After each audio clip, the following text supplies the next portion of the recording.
Welcome to Smart Branding, a podcast dedicated to branding, naming, and domain names. I'm Tatiana Bonneau, and with my guests, we try to help you create and grow strong, memorable, and meaningful brands online.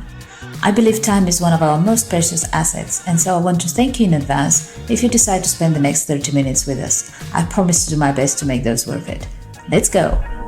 So my guest today is a very accomplished gentleman, Mark Herschberg. I don't know if I'm pronouncing your name correct, and that's like the running joke of my podcast. It's, I'm naming domain names, naming, and then I pronounce names badly. So there you go. Mark is a successful entrepreneur, MIT instructor, and an author of the book, The Career Toolkit, Essential Skills for Success That No One Taught You. He has experience ranging from tracking criminals in the dark web to ballroom dancing. So I'm sure we're going to have a fun conversation. Hello and welcome. Thank you for making the time, Mark. Thank you for having me on the show. It's my pleasure to be here. Let's start with a little bit of a background. Like I'm trying to keep things short, but like with that introduction, it's going to be hard for you, I think, to keep that short. But let's give it a go. Like, give me a bit of background. Sure, I'll tell you how I got to here, because this will tie into the many brands that I have. So I came out of MIT back in the 90s. And I started out as a software developer, quickly realizing I wanted to become a CTO, a Chief Technology Officer. I realized that the skills needed were ones like leadership, networking, negotiating, communication, team building, all these important skills that no one ever taught me. So I had to go learn these skills on my own. As I developed them in myself, I realized I want my whole team to have these skills. I began to upskill them. Around the time, in the early 2000s, MIT got similar feedback from companies saying, we can't find these skills in anyone we hire, not just your students or your alumni or engineers. In general, we want these skills, we can't find them. So we created MIT's Career Success Accelerator program. I helped create that. I've been teaching there for over 2 decades in parallel to being a CTO. And having done that now for a couple decades, I put out the book, The Career Toolkit, Essential Skills for Success That No One Taught You. I also do speaking based on that. And then that led to the Brain Bump app as well, which is an app helping people retain things they get from podcasts like this or books like mine. But it means now I have multiple brands. There's Mark Herschberg, the startup CTO, who does a lot, particularly in cybersecurity. There is Mark Herschberg, the author of the Career Toolkit book, who does professional skills development. And then there's the guy who talks about branding and media under the Brain Bump app. So I've got multiple personas, multiple brands that I have to manage. And how do you do that? That's what's a challenging thing, just like managing one brand alone, and then a few that are not always necessarily targeting the same audience. It is. And you can do it with different domains. In fact, I have multiple domains. So I have the Career Toolkit book domain for my book. I have the Cognosco Media domain and the Brain Bump app domain. BrainBumpApp.com, CognoscoMedia.com. And those are on the media and Brain Bump side. So they're separate brands. And you think, well, never the twain shall meet, except if you search my name is associated with both of these, plus all the startup stuff. And while I do have separate social media channels, so those who follow me as the author and professional skills person, you can follow things. I've got different names on different social media because I couldn't get domain names. Some of them got taken up, but I have names like the Career Toolkit book, at the Career Toolkit book at something. I can't even remember which one for which social media channel. And then I have at Cognosco Media. So those 2 different brands. But when it comes to LinkedIn, there's Mark, and Mark has one LinkedIn page, and that page is for Mark, the CTO, Mark, the author, and Mark, the media person. How did you go about choosing the brand names for your projects, for your businesses? It's a really good question. When it came to the book, if you ever write a book, the title is, of course, very tricky because you're trying to think, how in a few words can I convey what this is? And then you get the issue of the URL, because, of course, you need a domain. And I wound up through various approaches getting user surveys and feedback. We wound up with the name of the book, The Career Toolkit. That wasn't my original plan, but based on feedback, based on market research, that's what I went with. Now, one mistake I made is I didn't actually go on Amazon and look, is there another book with that title? Oh. You can have multiple books with the same title, but you generally want to avoid it. It turns out there is a book with that title, but it's from the 1990s. And this is why I didn't know it, because I know a lot of the books in my space, but it's from the 1990s, before I was really actively reading them. There was not a lot if you search for it. So that's why I wasn't aware of it. But that's fine. It's from the last printing was mid-90s. So it's a little out of date. There is a separate URL. I mentioned my URL is thecareertoolkitbook.com. And I have book in there because someone has thecareertoolkit.com. I looked at her website and I saw, okay, she's got a website. I think I even reached out to her asking if she'd sell it. It didn't look very active. But I knew that I could beat it in SEO. And within probably about 2 months, I was already taking the top rank on SEO. And right now, because of all the work I've done with my brand, with the outreach, with going on podcasts, with getting these backlinks, I don't even know if she's on the first page anymore. So I definitely beat her out on the SEO. Now, interestingly, my other brand, Cognosco Media, was originally not a website I thought people would go to. How do you spell Cognosco Media? It's a Latin word. And I thought, well, this is fine. I'm not going to tell anyone. So who cares if they can spell it? And now when I go on podcasts, I say, oh, it's Cognosco Media, COGNOSCO media.com, and have to do this unexpected brand. Brain Bump, the app I mentioned, the original name was Read in Force. As in reinforce and read together. But it didn't sound good. It sounds like there's a group of angry librarians coming to get you. I knew I needed to change the name. And also, we weren't just about reading, because we support podcasts and talks and other content. I am fortunate to know a woman named Alexandra Watkins. She has a wonderful book called Hello, My Name is Awesome, and it's about branding. And I'm going to recommend you get her on your show later on. I went through her process. I came up with a new name, Brain Bump, and then looked around. I checked the URLs and checked for that. And while I think brainbump.com was already taken, someone who was wise said, oh, this could be worth something down the road. Brainbumpapp.com was open. And so I was able to pick that up as the one pager for that brand. So each of my brands has a different background. I couldn't always get the URL I wanted, but I could get a close enough one and win on the SEO. Yeah, that's definitely an issue many entrepreneurs are having with the available URL. And that's why people like me, I guess, exist to match those and advise people on how to get those names. It's definitely not an easy thing. It gets harder as time goes on, because it's like real estate on the internet. So the better names, the pronounceable, short, brandable dictionary words, you can just forget about it.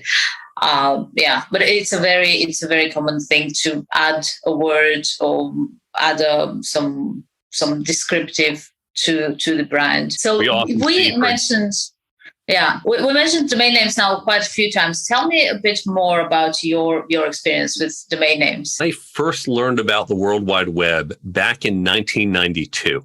Back when I was at MIT, we're a little tech-forward thinking there, and a friend of mine showed me the World Wide Web. He pulled up. I was like, was there the internet in 1993? Yeah. there was at the time maybe a couple thousand websites. In fact, a friend of mine had an early version of Yahoo. He wrote a script that kept track of what are all the websites, and he wrote some early web crawlers. So he showed me these sites. I thought, oh, this is cool. This is interesting. And the first thought I had within a minute of learning about this, I said, you mentioned it's like real estate. I thought, this is the new West. This is it. This is land. I want to buy land. I want to go I'll buy IBM.com and Barbie.com and all these brand names. That's going to be valuable. But then 30, 60 seconds later, I talked myself out of it. No. I thought, yes, I literally did. I thought, well, what makes land valuable? It's valuable for one of two reasons. One, it has some natural resources. There's oil or gold under that land. Well, these are just names. I can put a tiny server or a large server behind it. It doesn't matter. It's not naturally connected. So there's no natural resource underneath. Okay, the other reason it's valuable, location. We know beachfront property, But wait, everything's hyperlinked. There's no beachfront property. Everything is equally connected to everything else. So yeah, there's no inherent value. And I talked myself out of buying these domains. Now, I learned the story years later.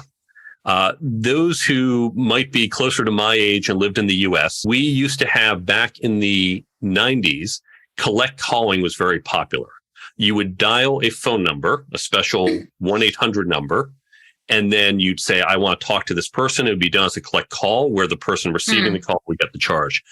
Big business worth hundreds of millions of dollars. AT&T, one of our phone companies, had a program called 1-800 operator. You'd call 1-800 operator and they'd say, oh, I'd like to speak to this person. That was their collect call number. Oh, operator, of course, you can remember that. Turns out most Americans don't know how to spell operator. And in fact, they misspelled it. Now, the number that they did instead with the misspelling went to Sprint, one of the other phone companies. Sprint very quickly figured out, oh, we have all this demand coming in through this number. They turned that into their collect calling number, their interface for it, and generated lots and lots of money because people trying to go to AT&T got it wrong, went to Sprint, and they captured the revenue.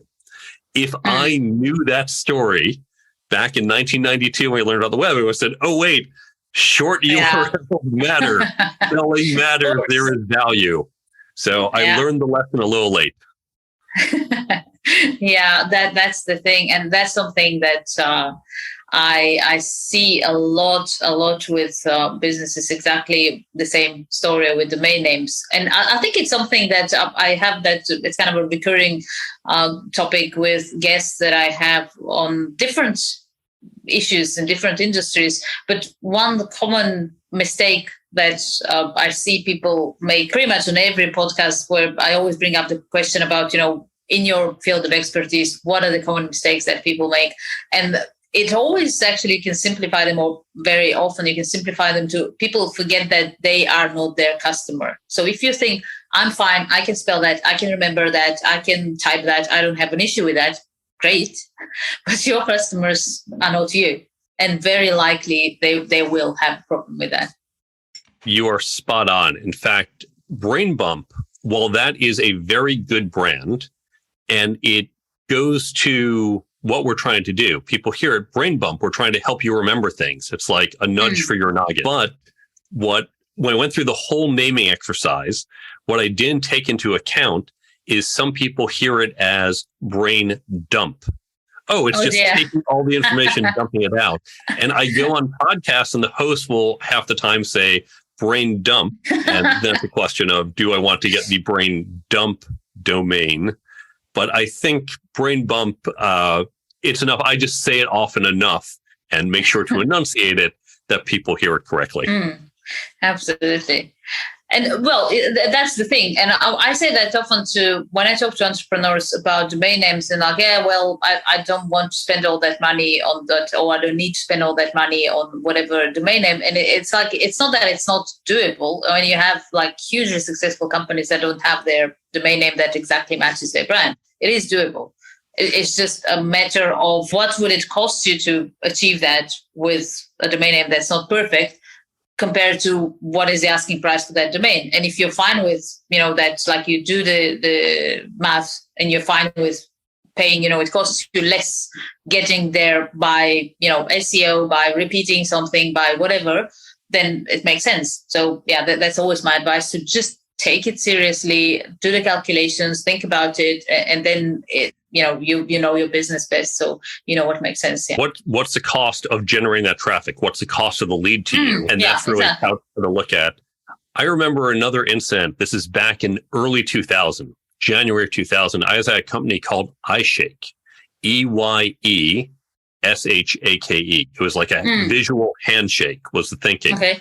And as soon as we registered that domain, we got within 20 minutes an email from someone who registered lowercase I shake. I said, oh, hey, I've got this domain. You might be interested. And we looked at the time that it was registered. And this is back when people had access to the domains, to see what's being registered and who's doing it.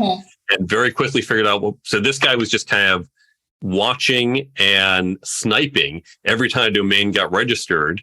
He would go and register similar sounding ones and then try to sell it. I think he wanted to sell it to it for $5,000. But we learned the lesson. Every time I created a new domain, I would, in parallel, create a couple different variations. This is early 2000s. You could still get some domains back then. These days, of course, it's a lot harder.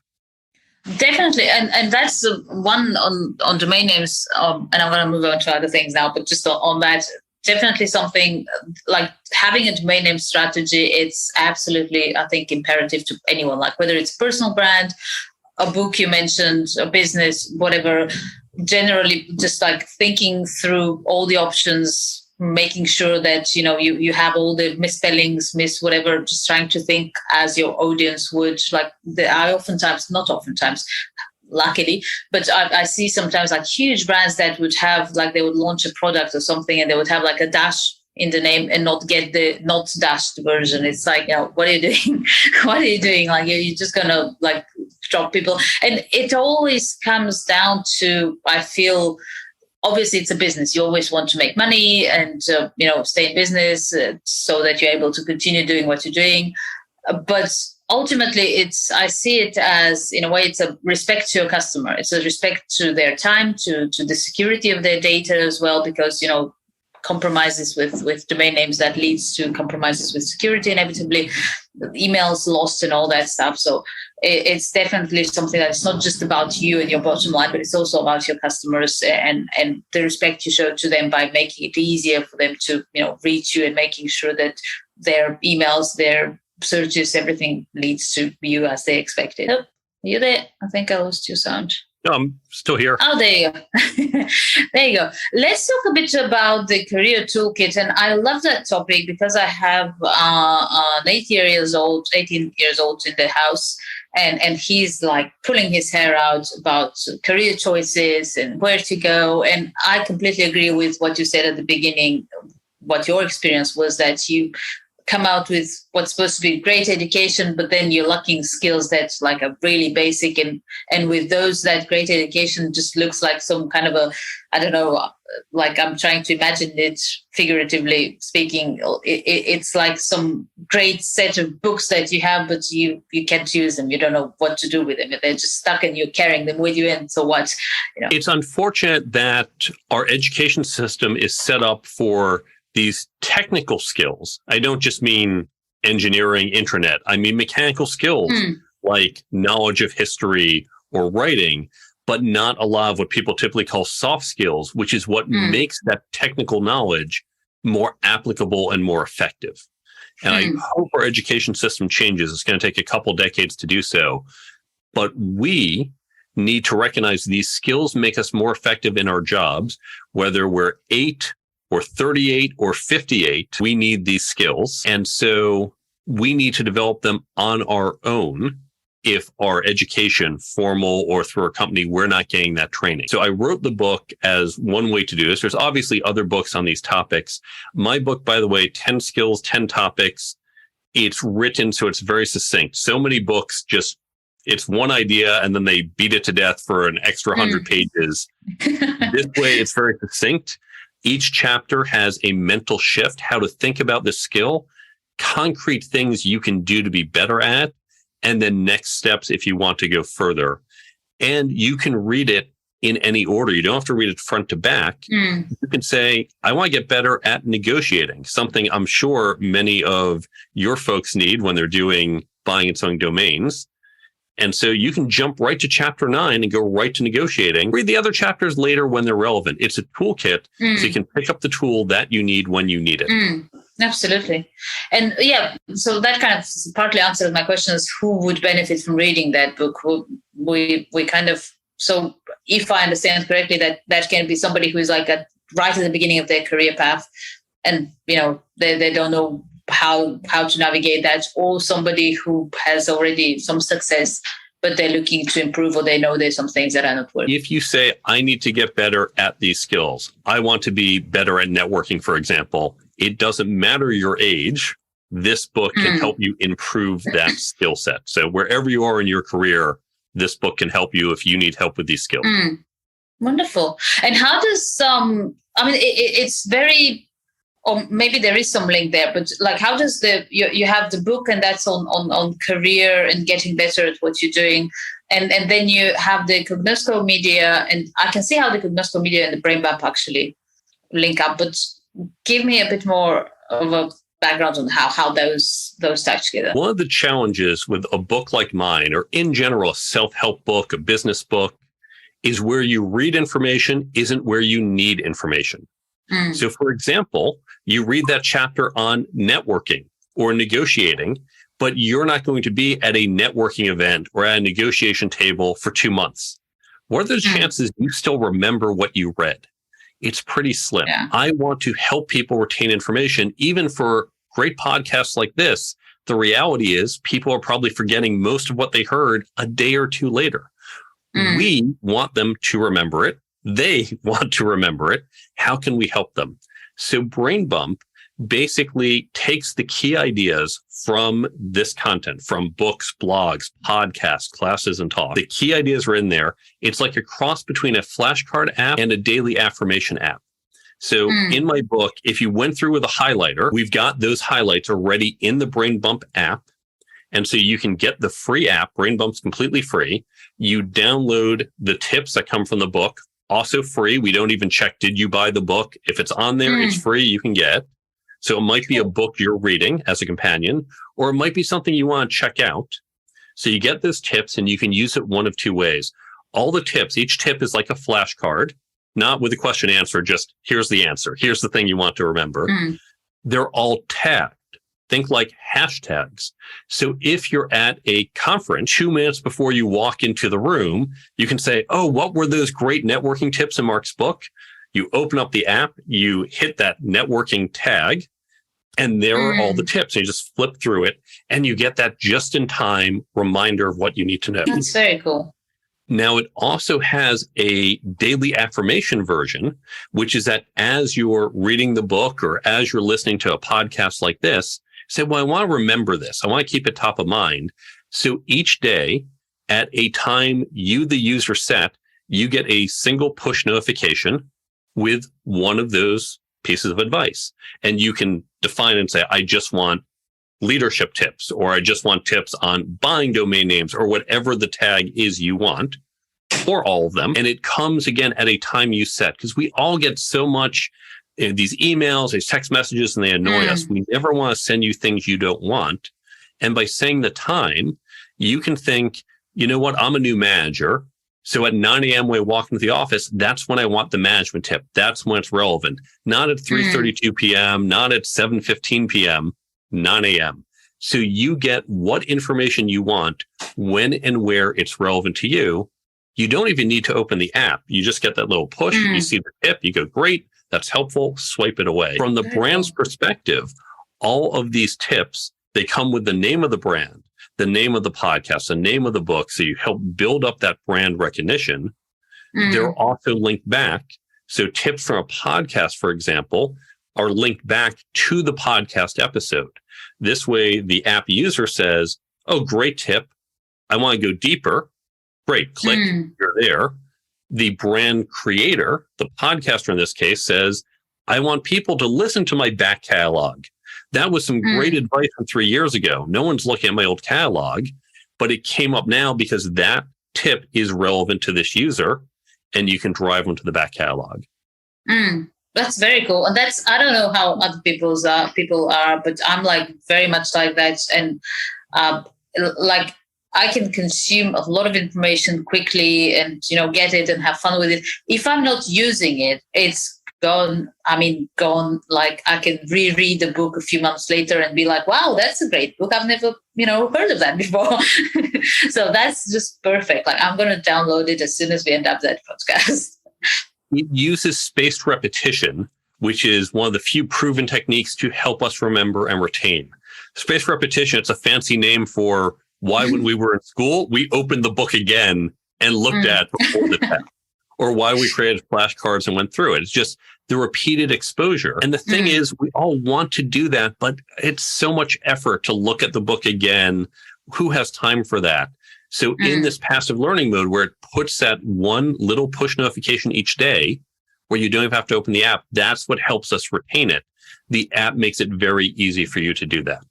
And we are constantly adding new content. We're like a streaming service. We're like Netflix, where it's just always new things showing up. Unlike Netflix, we generally don't take things away.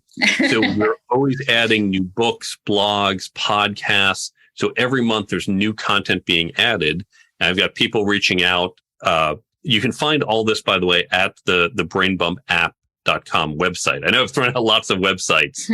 On this website, that can take you to the store to download the free app, and it can tell you how it works. There's a 90-second explainer video, but also people interested in getting their content on there can also reach out and say, we're interested in having our content on that app. That's great. Yeah, I love that. It sounds like a really fun project.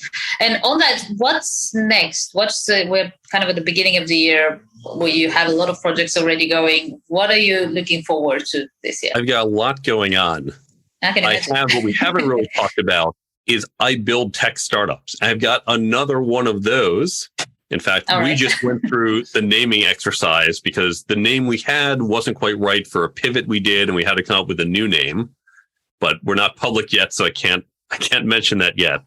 But I've got another startup that we are launching. That's a big focus of mine. With BrainBump itself, we're rolling out some new functionality towards the end of Q2. So we're just continuing to enhance more of a big update towards the end of Q2 2023. And then we're also, I mentioned, we're adding new content. Now, most of the content currently, it's business content. It's marketing and careers and public speaking. But we're looking to expand to include other categories like relationships, like health and wellness. I just need to find enough content because I don't want to launch with just one piece of content in that category. So we'll be expanding there later in the year as well. And then I'll just continue with the speaking and other things that I do. Great. That sounds exciting. Well, that's been an absolute pleasure. We'll include in the write-up for the podcast all the links that you mentioned. So for all our listeners, you can check those out. Thank you. That's been a pleasure. Thanks for having me on the show.